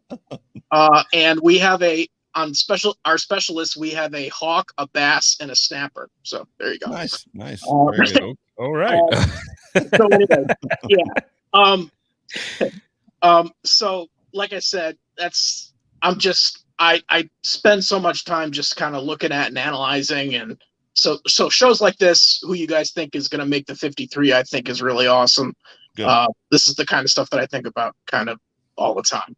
So here's my question for you guys. You both nailed out what you're, at least right now, what you think the final 53 will be, right? Mm-hmm. Mm-hmm. I'm assuming that you have it in some sort of form, like on a list in front of you, so you can see the names and everything. You got it? You good? Correct. Yep. All right. So here's what I'm gonna propose to you as in the form of a question. Let's assume that you are Sean McDermott. Okay. You've got your 53-man roster. Let's assume everybody on that roster is healthy and ready to go. Okay. Now, for game day, week 1 against the Pittsburgh Steelers, you can only activate 47 or 48 as long as you have 8 offensive linemen. That's the rules in the NFL. Yep. So I want you to look at your 53-man roster and basically decide who sits game 1 against the Steelers. You got to pick 5 guys if you go with 8 offensive linemen. So I got Fromm, Breida, Forrest Lamp, probably F.A. Obata, potentially, and then I'm going to go with probably Cam Lewis. That's my 5. Okay. Wow. Well, for starters, yesterday Joe and I disagreed about Fromm making the roster at all. So I don't have Fromm on the roster, but You don't have the gimme. yeah, I wish I had the easy one like that. But no, it's a great question because in reality, I'm talking about how deep this roster is, and I'm like, yeah, that's the thing. We're deep. I'm gonna go. Man, that's so much of it's tough. situational. So much of it's situational football too. Right. It is 100%. So what I'm gonna do is, man, I'm gonna go with I'm gonna go with Zimmer. Okay. I'm gonna go with Lamp because I had Lamp making the roster. Mm-hmm. Gosh, man, you're killing me. You're killing me here. I'm gonna go Andre Smith. Mm-hmm. Oh, dude, why are you doing this to me, Chris? Like, what? Listen, when they're completely healthy, this is the same. This is what they do every week. Yeah. And I mean, we were a good team last year, and I was looking at the inactives, and I was going, "Oh man, like I wish." Like week 1, AJ Epinesa was inactive. I know that he was still kind of learning, and they didn't have preseason, but week 1 and week 2, I don't think AJ Epinesa was even active. So who's not getting sat is Spencer Brown because Lee Smith is off this roster. So Lee Smith acted as their 6th offensive lineman. He was more of an offensive lineman than an actual tight end, even though he did catch a touchdown and had some catches. Spencer Brown is that guy this year, so he will be that 6th offensive lineman, that extra tackle. Yeah, I think he's their swing tackle in heavy packages. Yeah, I agree, Joe. Yeah. So, well, Chris, I want to thank you for coming through. And I know normally we have a longer conversation, but I got a couple good guests coming through. So I wanted to say thank you, and we'll kick it again some other time. Yeah, thank you for having me on, and thanks for having me on the show. I really appreciate it. Love you guys. Yeah, you're my guy, dude. The real Chris Shanky, ladies and gentlemen. Hey, we got some more fun coming. So I've been trying to. I've had family reach out. I had friends reach out. This guy right here that I'm about to bring in next, man. First of all, I just want you all to know, if you don't know him, you don't follow him, you don't watch his show, you need to. You need to. He's one of the best-hearted, most kind-hearted people that I know. What up, my guy Robbie from Let's Talk 716 Sports? And he's an insane bowler. Like an insane bowler. Insane. What's up, dude? Not much. I mean, I was watching your show, and I like Levi Wallace too. Yeah, you like Levi? So, well, yesterday you were part of the first half of the show when we were talking about the defense what offense, when we were talking about the offense, and you hit me up on Twitter and said that you wanted to ask a question. So where you at? What do you want to know this year about the Bills that I'll probably be wrong about? Who do you think would be like the second wide receiver for the Bills? So after Stephon Diggs, you want to know who's like the second guy on the depth chart? Yeah. All right, Joe, what you think, man? That's tough because obviously they brought Emmanuel Sanders in. You know, the Buffalo Bills brought back 21 of 22 players. The Bucks brought back 22 of 22. The only player they did not bring back was John Brown, and they signed arguably an upgrade in Emmanuel Sanders. You have to wonder that if they were that high on Gabriel Davis, why would they go get Emmanuel Sanders? Because they're deep at wide receiver. They've got 12 on the roster, 11 without Emmanuel Sanders. They've got young guys in the hopper like Isaiah Hodgins. For me, the answer is simple. It's going to be Emmanuel Sanders. He will be the number 2. But that is a trick question, in my opinion, because even though you're the number 2 receiver, it doesn't necessarily mean you're going to have the second most yards. I think the second most yards still go to Cole Beasley. I think they're going to do everything they can this year to get him his 1,000. I think that is a goal.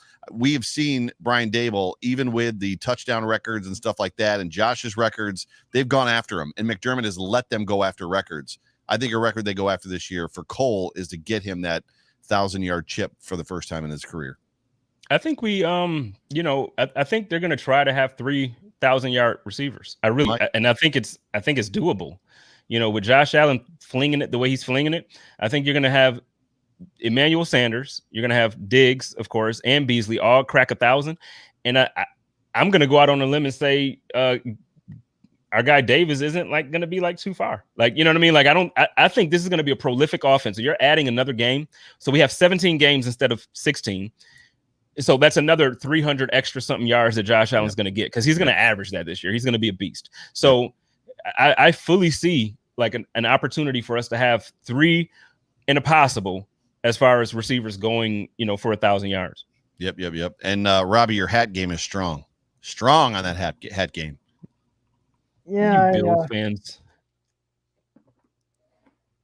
And what do you think of like Cole Beasley on the social media stuff? No, go for it, Joe. Oh, you get that one to me. I was literally about to say, Spence, why don't you take that one? I think that the way that I would frame that politically and correctly is that Cole Beasley's intentions on why he was tweeting to begin with were virtuous, in the sense of his concerns about the NFLPA making decisions without talking to the players first, because they're a union. The NFLPA represents them. Therefore, conversation should happen with the players before they make decisions. And that's what he was initially mad about. After that, somebody take the man's phone away. That's what I think. Please take the man's phone away. I love Cole as much as possible. But you know what? He did tweet today. Somebody asked him, like, I thought you said, you know, when you're playing football, you're just not. He said when the season starts, he won't be active on Twitter. So right. I think, again, that's why I said at the top of the show, I don't think that the COVID stuff, those conversations about it, I don't think any of it it's not gonna be on any of our minds past the second preseason game. Because they will talk about it at first. The first game, they're going to talk about, the news about the Buffalo Bills have been A, B, C, and D.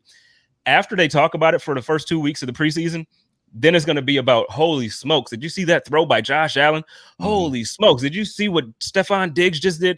So it's going to be a completely different thing. So yeah, I don't think much about it anymore. It's more so about, you know, let's get football here. Let's get football here. Yeah. But hey, Robbie, thanks for kicking it with us, man. Why don't you, real quick, let everybody know where they can find you on Twitter. Let everybody know when your show goes live, or where they can find your show, if it's, you know, in podcast form or whatever. Just let everybody know so we can kind of get in with it. I need to listen to some hockey stuff. It's all on YouTube. Let's Talk Someone Six Sports, and then my live shows are on Twitter at Robbie39Bowler. Nice. And you work with Ranting Ron a little bit, right? So are you guys doing anything this upcoming season for the hockey year? I know there's been some really good hockey, or I don't know. Is it good? So the trade that just happened, was that good for the Sabres? Which trade are you talking about? Because there was 2. Okay, so you're already teaching me stuff. The one I knew that answer. Aiko, I know so who do we just trade away that was like potentially probably one of the best guys on our roster, and he's been here for quite some time, and I believe we got a first round pick and a goalie for him. No goalie. First round pick, second round pick, and I think a defenseman. A defenseman. Yeah, it was Ristolainen and then Reinhardt. Those are the guys that got traded. Yep, they got traded. Okay. Yep. So were the trades good? Were they, you know, was it something that you think will help or benefit the Sabres? Or is it one of those things where like now it's kind of like, okay, we've been in tank mode, but we're in tank mode even more? I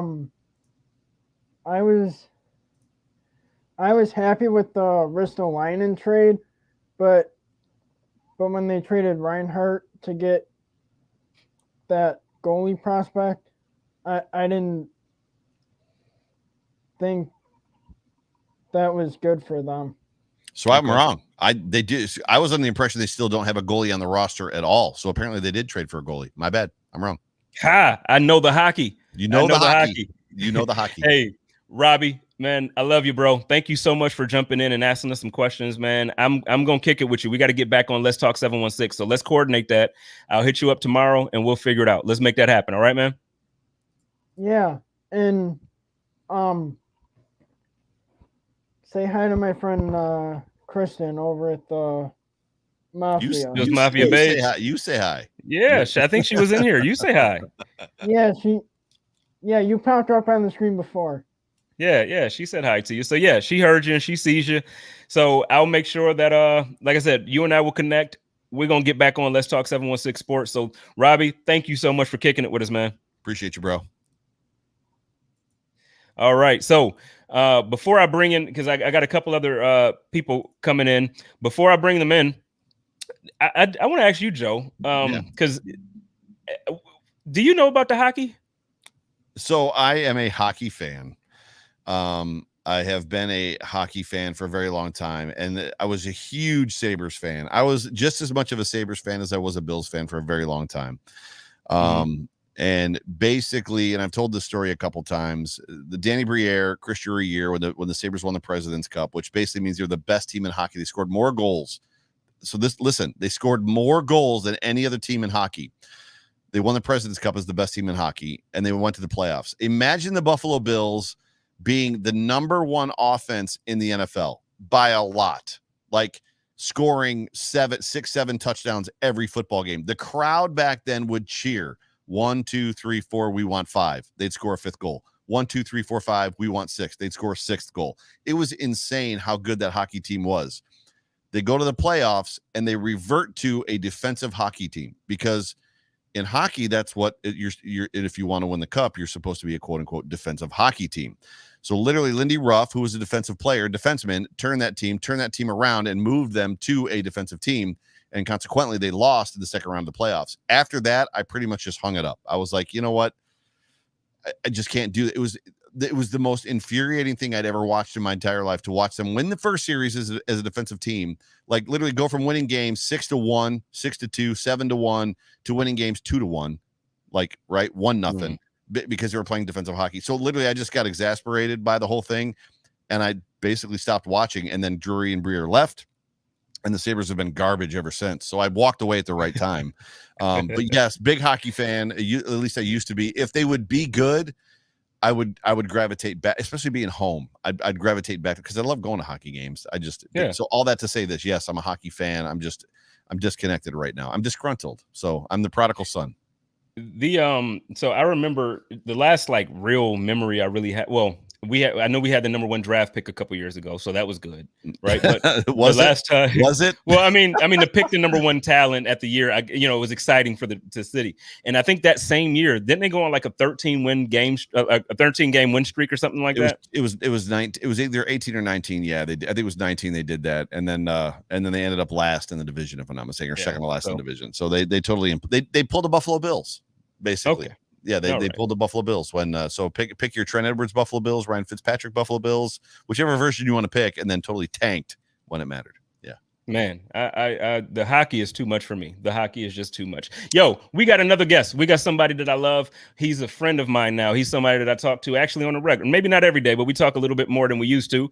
My man Justice from Built in Buffalo. Now, if this guy, I'm gonna just tell y'all, all the stuff that y'all see from Built in Buffalo, all that jiggy, visual artwork that y'all see, all these videos on YouTube and that's my guy Justice. What up, my dude? Hey man, I'm in legendary company right now. I really appreciate you guys having me on. Seriously. Stop. Well, this is the first time we've met. So Justice, yeah, I know it's the first time you meeting me, but look, I know all about you, Joe. Listen, man, I'm a huge fan of you guys. Well, it's nice to meet you, sir. Absolutely, same to you. Yeah, so I know you and I have been talking about some things. I'm gonna be on your show, not in the not too distant future. Yeah. But hey, what do you think about, like, so this season coming up? What's the thing that you're most excited about as far as just the team in general? Like, it could be offense, defense, but anything. Like, when you think about this season, what makes you excited for this year coming up? I'm excited about. I feel like it's the year of culmination. I really do. I feel like you return 21 to 22 starters. You return most of your, if not all of your coaching staff. You watch the development of Sean McDermott in his 4 years here and how he's got better every year. You watch the development of Brian Daboll and how he's got better every year. Josh, how he's got better every year. I can only imagine that, last year they seemed like they were like right there on the precipice of putting it all together. So another offseason, you actually have an offseason now. You bring back all your starters. Like I said, I can't see why they just don't go crazy this year. You know, I really don't. I think that all of the talent that they've accumulated and they've developed it very well. I think that it's going to pay off in the Super Bowl title this year. I really do. Okay, so you're seeing it like this is our year. Absolutely, 100%. We have the best quarterback in the league, if you ask me. Man, Justice, you know, you be trying to, you be hitting me here. You know what I mean? Like you just be Listen, here. man, I watched the show and I remember there was the one time where you were like, man, I don't want to be cocky right now. I'm going to wait to be cocky. But I'm like, man, I'm cocky right now. If you ask me, we're going to have the best team in the league, man. I remember that show. Yeah, absolutely. I'm still kind of there. And that's why I said you got my heart. Like I'm still like when I'm off air, I talk so much shit. Like we're out here in Phoenix, man. Like everybody I talk to, because everybody out here. So, you know, for those who don't know who are in the chat, I live in Phoenix. So obviously last year we played against the Arizona Cardinals and the play, you know, the Kyler Murray or the Hail Murray play that won on the ESPY Awards and all that crap. They always like, yeah, but we beat you. No, you didn't beat us. Like you won the game because, you know, he made an incredible catch at the end of the game. But Josh Allen threw a game-winning touchdown 45 seconds prior to that. And the Buffalo Bills, like they're a far better team. So I'm like, I don't want to hear nothing about y'all thinking that y'all just so out here. When I tell you like, yo, y'all don't want to see us. And if y'all do want to see us, y'all not going to make it to see us because the only way y'all going to see us is in the Super Bowl. So I talk major crap. Crap. If you look at it, we lost 3 games last year. 2 of them were on rescheduled games that we didn't even know who our opponent was. And then the one was on the Hail Mary. I see that, and then I see 21 to 22 starters coming back, and I can't be humble. I can't. Like I have to call it like I see it. I'm with you. And then the Titans game that you talk about. So you said nobody wanted to be there. Joe mentioned that the other day or last night. Nobody wanted to be there, and Josh was injured. On top of him being injured, he still was the best player on the field that day. Absolutely. So nah, man. Like you said, I'm talking it. If I may add, the Buffalo Bills are absolutely returning a top 5 defense, possibly better. If this defense can return to top 5 form, I don't know how many football teams there are that can beat it. And that's another thing that people don't appreciate because they seen like how bad our defense was at the beginning of the year. Of course, they were banged up, and you just need to get that camaraderie together, especially with no training camp. But toward the end of the season, we were one of the best defensive playoff teams. So hold on real quick, Justice. Don't go anywhere. Because normally, you know, I've been kind of getting people out and then bringing others in. I'm gonna bring in my guy Richard Rush, because he's also somebody who takes part in the comments and he's in the show a lot.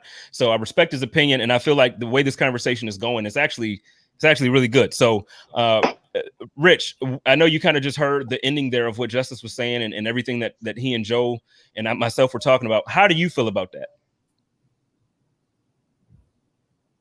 I think it's pretty on point. It's a really solid point. Yeah, well, the way I look at the team this year, and like kind of like Justice said, you know, we brought back everybody with the exception of one starter, and then the guy that we brought in to replace him, depending on who you're talking to, is an upgrade. Like depending on what you're going to use him for. So, for instance, if you're going to use the team, or if you're going to use that wide receiver position the way they were trying to use it at the very beginning of the season last year, yeah, John Brown probably fits. But once we saw Josh start to do these things weekly, and we started to see like, oh. So if the guy is kind of sort of open, or like if the guy can run routes like this, Josh can just be a beast. All right, let's get route runners in this joint. So I feel like that's what they did with Emmanuel Sanders. So for you, I'll start with Rich, and then we'll swing it to Justice, and then from Justice we'll throw it up to Joe. What do you think? How do you think this offense is going to be improved from last year, from a 4,500-yard season for Josh and 37 touchdowns, and like how do you see it getting better? I think first and foremost, I believe the comment that you made, I think we're going to have 3 1,000-yard receivers. I think there's a huge possibility that Emmanuel Sanders has 1,000, Diggs has over 1,000, and Beasley finally gets to 1,000. I think, to Joe's point, that without the crowd noise, I think he's got enough muscle memory built in to where Allen's going to come out and not miss a beat next year, and he's just going to move the ball the way he normally was. And the biggest thing is to get into the run game, to have the runs that are runs for positive yards and not the no yards and negative yards. I think that's going to impact the game tremendously on offense. What do you think, Justice? Let's follow up on that. If you actually, because I watch a lot of film, so if you go back to the 2019 season, you'll notice that in the first game versus the Jets, we started out in the same 5 wide that we started out in this past season. Dayball was trying to make this happen a year earlier, and we traded for Antonio Brown. If you don't forget, if you remember, they saw this the whole time. They wanted this to come to fruition. They realized last year we didn't have the weaponry. You didn't have a true number 1 receiver. This to John Brown, great guy, one of my favorite receivers. And then you also have Brandon Bean, who's been trying to get Emmanuel Sanders for a couple years now because he sees the vision. To me, Emmanuel Sanders is like the ultimate Cole Beasley. So you put both of those in the same offense. Then you have Stephon Diggs being the best wide receiver in the league. You have Josh Allen being the most talented quarterback in the league. I think that this has been what Brandon Bean has saw winning the Super Bowl in Buffalo for the last 2-3 years while he's been trying to develop this. So again, I think this is just I call it the season of culmination. Yeah, I'm with you. Prior to last season, I really didn't think we were going to be what we were last season. I was like, this is the year that Josh is really going to start to develop, and the next year is the year. So for us to do what we did last year, I feel like we're like a year ahead of schedule. So I'm like, yo, it's about time. Joe, same question. Where you at? How do you see the offense actually improving or taking a step forward from last year? So I really enjoyed the Joe Marino Locked On Bills podcast today. If you're not listening to Joe Marino's podcast, you should be. It's a must listen every single day if you've got the time for it. But he talked about in that podcast, he was breaking down just statistical numbers, his projections for the players this year. And the one that I would focus on is Josh Allen. And the big one was, even though it doesn't sound like a big jump, he had his accuracy jumping like 2 to 3 points, which isn't a lot when you think about it. But when you think about Josh Allen, and we're all in agreement that if we get 2020 Josh Allen forever, the hope and the future for this football team is incredible.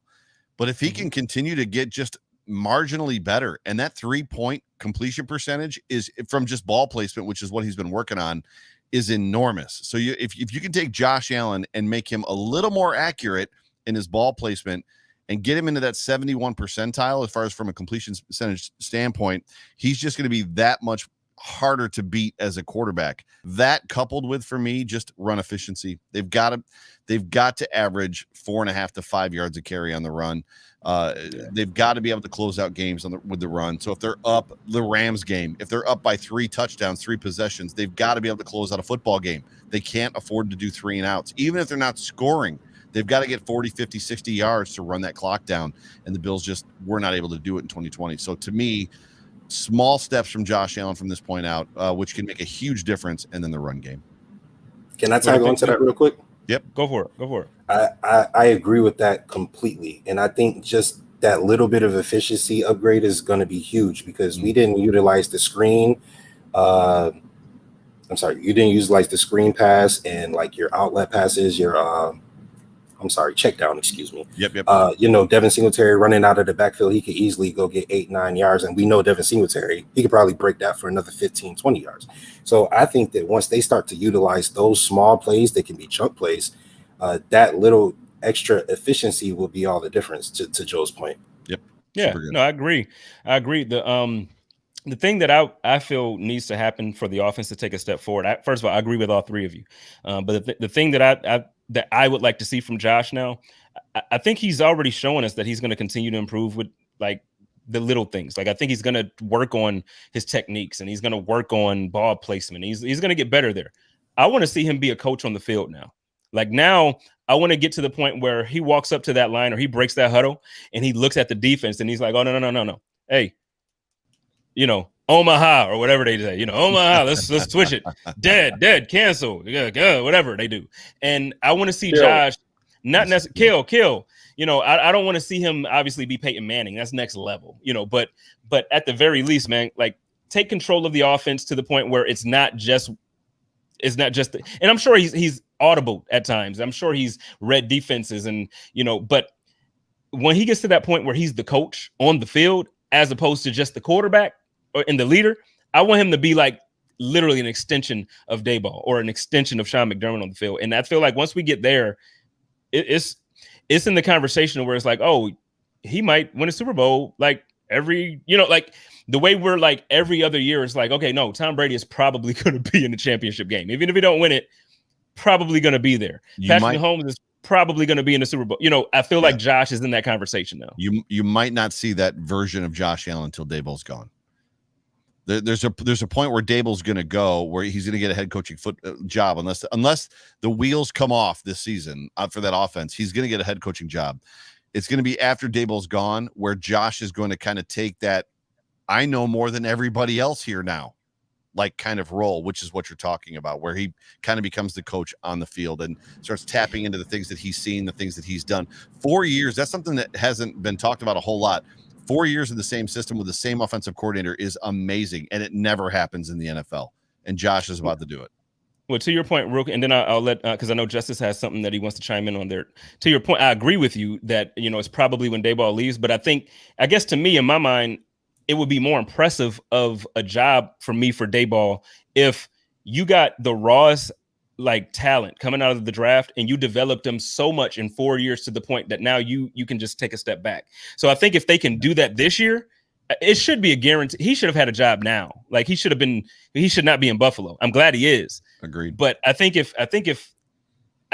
right. That's probably how it's going to go. But if Josh could do that this year, man, it'd be like, Justice, I know you had something you want to chime in on there. What you got? Yeah, I just wanted to again, Joe's making some great points. I just wanted to expound on that.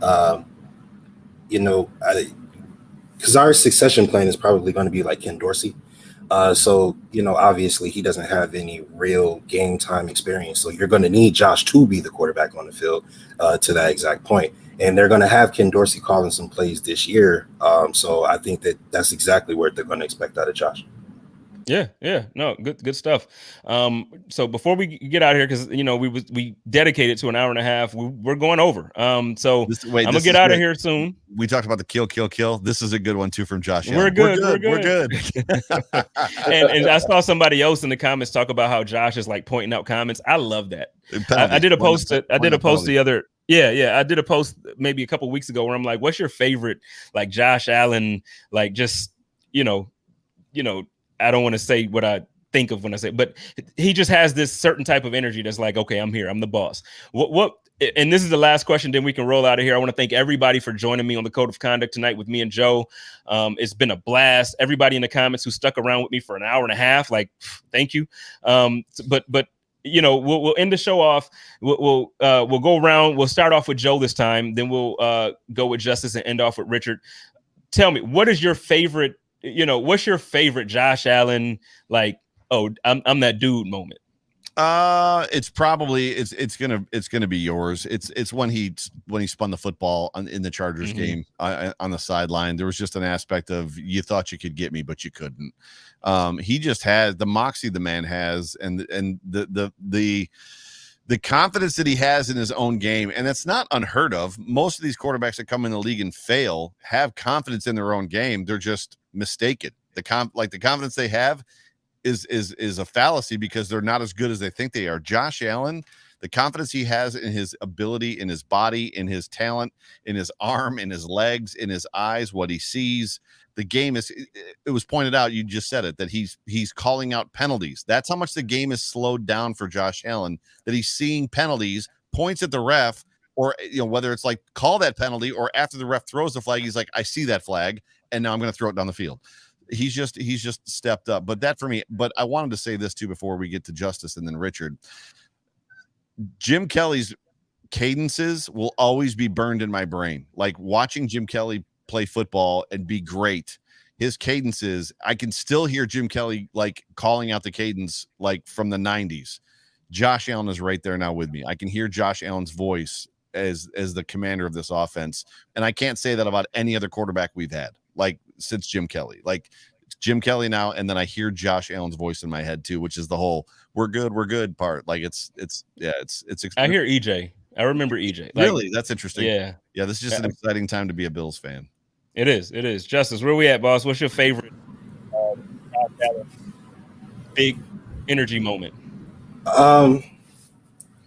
During the playoffs, there was a throw versus the Colts where he's like standing in the pocket, he cocks his arm, he moves up, and he throws like a 35-yard laser to Diggs over the middle, and it's just absolutely gorgeous of a throw. And from that, because it was the first drive, if I'm not mistaken, and from that play, you could tell he kind of got his confidence where he's able to make those, run out of pocket, throw to the sideline passes to Davis. Because I wholeheartedly believe that throw. I will post the highlight because it's one of my favorite throws, but that throw really gave them the confidence to win us that football game because we weren't the better team on the field that day. But real quick, I do want to shout out to Buffalo Mafia Babes because I absolutely love them. So Jay Spence is wearing the shirt. I love those women. They're awesome. That's squad. That's squad. Those absolutely there, man. Yeah, they doing the thing. And again, I know I've already announced that Kristen and Angelina will be part of the chop up when the season starts, so we'll be able to kind of get ears and voices from Bills Mafia Babes to kind of hear what's going on with them every week. And I'm excited about that because these ladies know what they're talking about. They know football. They know it better than a lot of guys that are in my comments. I promise you. So I need to stop giving them a hard time. I see all these guys asking them, football? What's your favorite player? Chill. Rich, what's up, my dude? Where you at with it, man? It is extremely hard to pick just one of Josh Allen's traits because one of the biggest things is his maturity and the way he sees things. He saw things last year that he didn't see the last 2 years. But I think that it moment for me will always be when he lost the snap in the Thanksgiving game and he dove headfirst in there and just basically everybody froze and he just literally willed himself to that first down to where he just that was the it moment for me where it was just like he's the dude and he's going to be the Bills quarterback for a long time. Yeah, Steven agrees with you. Steven liked that moment. I think everybody liked that moment. And for me, that was the moment. So I loved Josh. I remember when I realized for myself, and I was like, oh, this dude is different. So I was a big Tyrod fan, not big to the point where I thought he was the franchise guy, but I appreciated him because, he brought some stability in a sense and we made the playoffs. No, it wasn't like he dominated to the playoffs, but we made the playoffs and Tyrod was the guy. So I just had respect and I just, I loved him. I went to one of the training camp practices and Josh Allen threw this ball with ease. And in practice, the ball went 68 yards. And it was just oh, this is a quarterback. This is different. So first to Justice's point, he makes these pinpoint accurate passes. But then now to bring that, fast forward 2 years later, and you're talking about that Thanksgiving game. First, it was the moment in practice when I was like, oh, he's a quarterback. But that was the moment when I was like, oh, we're going to win a Super Bowl at some point in the next 5 years. Because when you have a dog like that, all you got to do is get him a couple more dogs, and that dude is going to make sure he takes you there because he's not going to stop until he gets it. He's hungry. Dogs want steaks, and they're going to keep going until they get that steak. And Josh, I'm telling you, we see that hunger every single week. I don't think there's a game that you don't see Josh make a fiery statement like that, in with his play. He's spinning the ball. I think Amanda just talked about when he popped the dude in the head. Yeah, he popped the dude there. Because that play, the game was over and the Chiefs were still being chippy and hitting Josh and hitting him late and coming after him. And I'm that petty. And when he threw that ball at that dude's helmet, I was like, yes. I love him. I was like, that's my quarterback. I wish he could do that in first quarter. It's the Terrell Owens. Well, no, but you know what, Rich? I feel like Josh played like that the entire game. I'm not mad at all with Josh from the AFC Championship. Not one bit. I think Josh, he realized, hey, my team is injured. And he was just like, you know what? I'm gonna go out and I'm gonna do whatever I got to do to try to win this game. And it just wasn't enough. Yep. On that level, when you get to the AFC Championship or the Super Bowl, you can't, it's not the Jets. Josh can go out there and he can run over the Jets. He could throw over the Jets. He can run through the Jets. He can just do it all. You're playing the guys who won the Super Bowl the year before. So it's a little different. I wasn't mad at Josh at all. Yeah, which I don't know if you But guys if he saw, but would've- sorry, go ahead, Richard. if he would have did that in the first quarter and got everybody that fired up and that emotional and that ready to fight, I think that it would have been a completely different game, because the game was just a little, I don't want to say they were going through the emotions, but they kind of was going through the emotions. They wasn't that fired up and ready to fight like they was when he did that. Yeah, no, for sure. I'm with you. I don't know if you guys saw it. I don't know who reported it, but somebody reported. I retweeted today that said, "Breaking news: the New York Jets have been eliminated from the playoffs." So, yeah, they're already mathematically eliminated. Trash. It's like a team full of Kelvin Benjamins. You know what I mean? But anyway, hey, I want to thank everybody for kicking it with me and Joe for, dude, it's been an hour and 40 minutes that y'all been hanging with us. So I appreciate that. Justice, thank you so much for coming on. Richard, Absolutely. Thank you so much Thank you for for coming having on. I want to shout out my guy, Robbie. Thank you I want to very shout out much. my guy, The Real Chris Janke. You know, everybody that came and kicked it with us for the minute, and just everybody. I love y'all. I love y'all. Bills Mafia, I love y'all. I cannot wait for the season to kick it. Joe, you got anything for us? no, just go Bills. Go Bills. All right. So I'm gonna do what I did again, just cause, and then we all gonna go Bills it. So you gotta do it. You can't miss it. Can't miss it. So everybody, take care of each other, love each other, and live in peace. And as always, stay positive and test negative. Go Bills. Go Bills. Go Bills. Go Bills. Let's go.